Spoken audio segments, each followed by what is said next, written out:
salah satu yang Bapak Ibu tadi sampaikan adalah yang disampaikan oleh Pak Yanuar adalah salah satu kunci kesulitan atau hambatan adalah ketersediaan data itu.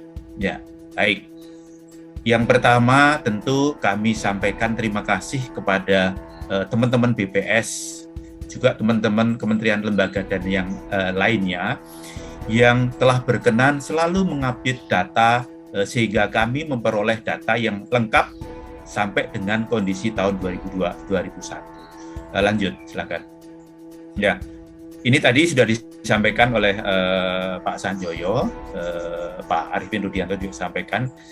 Jadi di sini ada satu dasar. Sebelum kita masuk kepada data, rohnya, guidance-nya adalah ada di metadata ini. Kalau Bapak Ibu ingin mengetahui atau menggunakan data indikator SDGs, tapi tidak memahami esensi daripada metadata ini, nanti tentu akan kesulitan. Apa maknanya, konsep definisinya, bagaimana metode penghitungannya, manfaat indikatornya itu, bagaimana sumbernya, frekuensinya, bahkan satu kata kunci yang paling bawah, disagregasi untuk setiap indikator data-data indikator SDGs. Ya, kenapa ini penting? Nanti dengan data ini kita bisa menunjukkan apakah di dalam pelaksanaan tujuan pembangunan berkelanjutan setiap tahunnya atau nanti sampai dengan 2030 kita bisa mengidentifikasi mana yang left behind. Misalnya nanti Bapak Ibu akan bisa lihat misalnya bagaimana data itu didisagregasi menurut disabel non-disabel, menurut miskin tidak miskin, menurut perkotaan dan pedesaan, dengan sangat leluasa dapat dilihat secara detail. Baik, lanjut. Ya, ini disagregasinya tadi saya sudah sampaikan, lanjut saja. Ya, ini kalau dari sini tadi Pak Sanjoyo sudah menyampaikan ada 289 indikator SDGs yang di nasional. Menurut pilar sosial, pilar ekonomi, pilar lingkungan, hukum dan hukum. Namun, ya, begitu ditarik sampai level provinsi, saat ini yang tersedia baru 95 indikator. Ya, ternyata ada beberapa indikator yang itu memang cukup untuk data nasional saja. Yang pertama catatannya itu. Yang kedua, memang data untuk level provinsi untuk indikator tersebut belum dapat digunakan. Misalnya, belum dapat disediakan. Misalnya angka kematian ibu. Angka kematian ibu itu hanya bisa diperoleh dari sensus penduduk atau survei penduduk antar sensus. Dan itu hanya bisa diperoleh untuk angka nasional saja. Tentu untuk indikator itu tidak akan tersedia datanya untuk level nasional maupun level provinsi. Level provinsi maupun level kabupaten kota. Kemudian kalau turun lagi ke kabupaten kota, jumlahnya dari 95 turun jadi 26. Wah, ini sebetulnya terutama kalau misalnya data-data dari BPS. Hasil survei sosial ekonomi nasional yang dilakukan oleh BPS dengan jumlah sampel 345.000 rumah tangga. Begitu indikatornya itu mau diturunkan ke level kabupaten kota, nggak bisa karena keterbatasan sampel. Misalnya kita tahu indikator di Goal 5 pernikahan usia anak. Pernikahan usia anak itu kan definisinya perempuan usia 20 sampai 24 tahun yang pernah menikah. Kemudian menikahnya di bawah usia 18 tahun.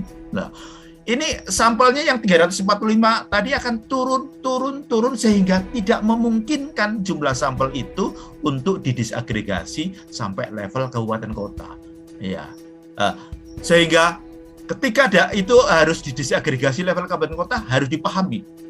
BPS selalu memberi warning itu apakah relatif standar errornya estimasi data kabupaten kota itu di bawah 25% atau di atas 25%.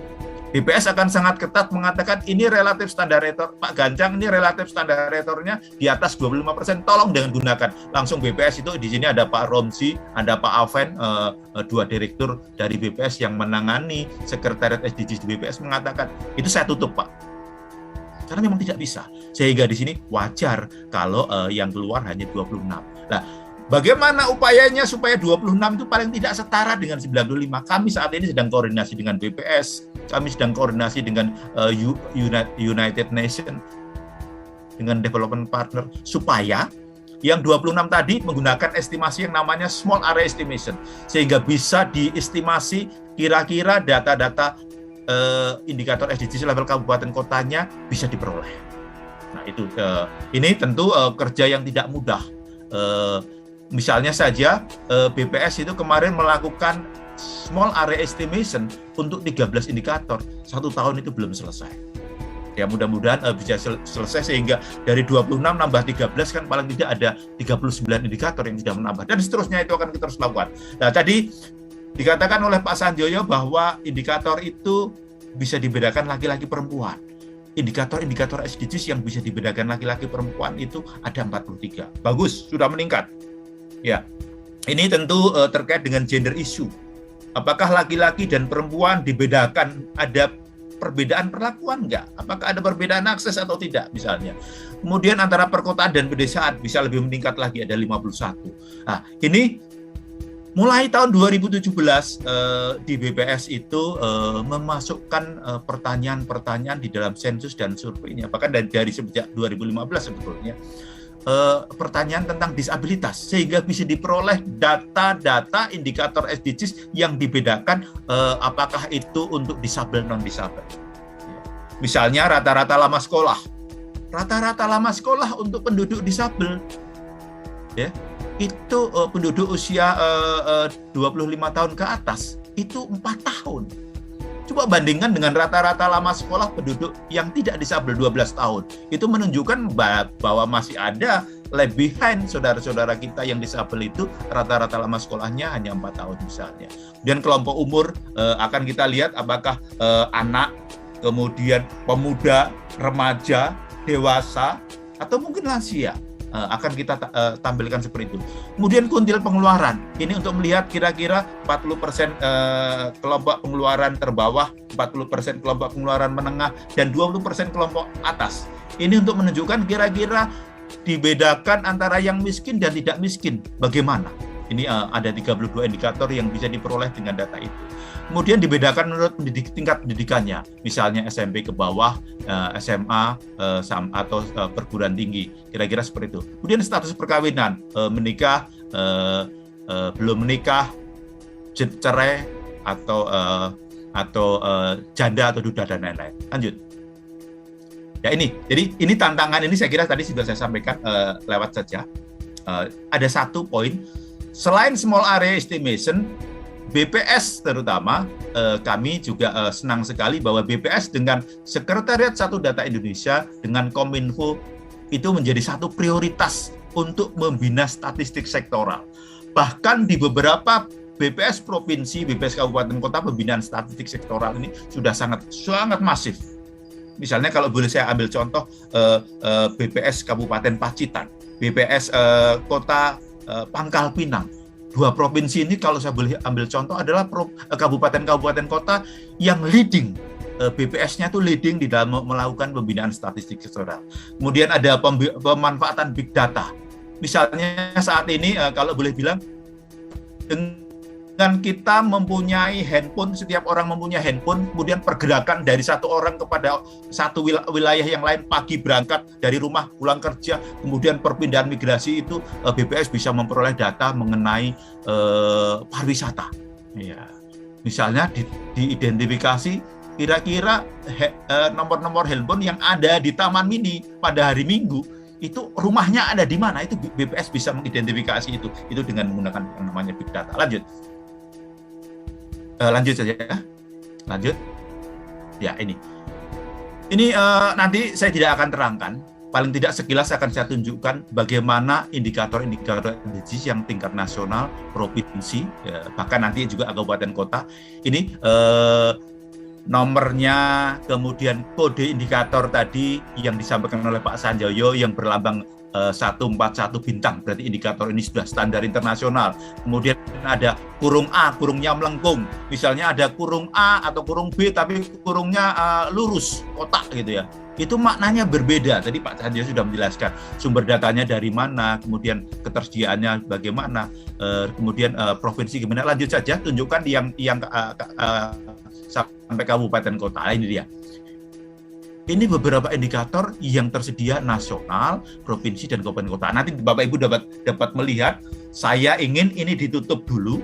Saya ingin menunjukkan bagaimana dashboard SDGs akan kami perbaharui, ya kan? Dashboard SDGs akan kami perbaharui.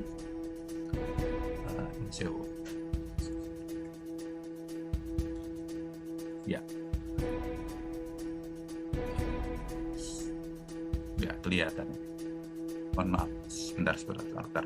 Ya, paling tidak saya tidak akan terangkan, akan menawarkan waktu. Jadi saat ini di dashboard SDGs itu adalah satu sarana atau prasarana Bapak Ibu bisa lihat ketersediaan data yang ada. Hanya saja dari 289 indikator SDGs, dashboard SDGs edisi 2 itu baru 60 indikator. Kami sekarang berencana untuk mengupdate menjadi dashboard SDGs 3.0 yang level provinsi nasional, level provinsi dari 60 akan kita tambah, paling tidak menjadi sekitar 90-an, 5 tadi akan kita masukkan semua. Kemudian akan kita coba buat juga yang data-data hanya nasional saja akan juga kita masukkan. Tentu untuk yang 60 yang sudah saya sampaikan tadi, yang 60 indikator SDGs tadi sudah masuk untuk level kabupaten kota. Kami akan masukkan semuanya. Kalau di dashboard SDGs 2 itu baru beberapa goal, nanti pada dashboard edisi 3.0 ini akan kami sampaikan setiap goal. Akan ada 17 dashboard yang berbicara masing-masing data itu secara lengkap. Kemudian dari dashboard tadi, Bapak Ibu bisa lihat misalnya nanti secara lengkap di database kami ini saya tunjukkan ya, ini sekilas ya. Ini kami mempunyai database semua indikator yang kami punya. Misalnya ini kami lihat di sini ada filter, ini adalah menunjukkan goal 1 sampai 17. Ada makro. Misalnya kalau kita lihat ini di sini goal 1 ya. Goal 1 indikator 1, 2, 1 bintang. Persentase penduduk yang hidup di bawah garis kemiskinan. Ini valid, artinya di database kami sudah kami update. Kalau kita lihat ini di sini adalah menggambarkan angka nasional dan provinsi, ini kabupaten kota, kemudian ini sosial ekonomi. Kita lihat pertama untuk angka provinsi. Ini.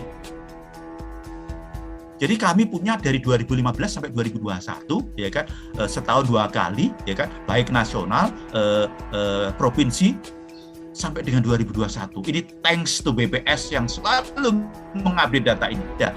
Selain itu, ya kan. Selain itu, kami juga mempunyai listnya itu. Ya.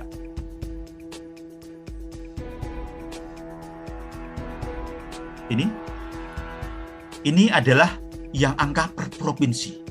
Bisa dilihat semuanya di sini ada.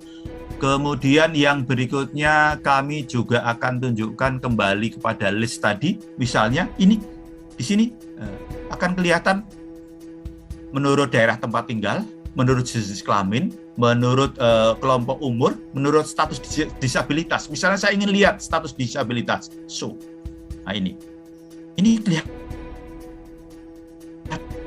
Dan bagaimana misalnya tahun 2021 orang miskin, persentase penduduk yang hidup di bawah garis kemiskinan, ya kan, bulan Maret 2021 untuk nasional untuk yang non disabel itu 9,98. Tapi untuk yang disabel, yang non disabel itu hampir 12%. Ini menunjukkan bahwa orang miskin yang disabel jauh proporsinya atau persentasenya jauh lebih banyak. Ini bagaimana Bapak Ibu dapat mengakses ini? Tentu silahkan Bapak Ibu untuk provinsi tertentu misalnya bersurat kepada kami. Tentu kami akan sampaikan data ini nanti kepada Bapak Ibu. Kalau Bapak Ibu misalnya melihat dari Voluntary National Review 2021 yang bisa dilihat dari sdgs.bappenas.go.id, ya kan, itu bisa dilihat data-data sampai dengan tahun 2020.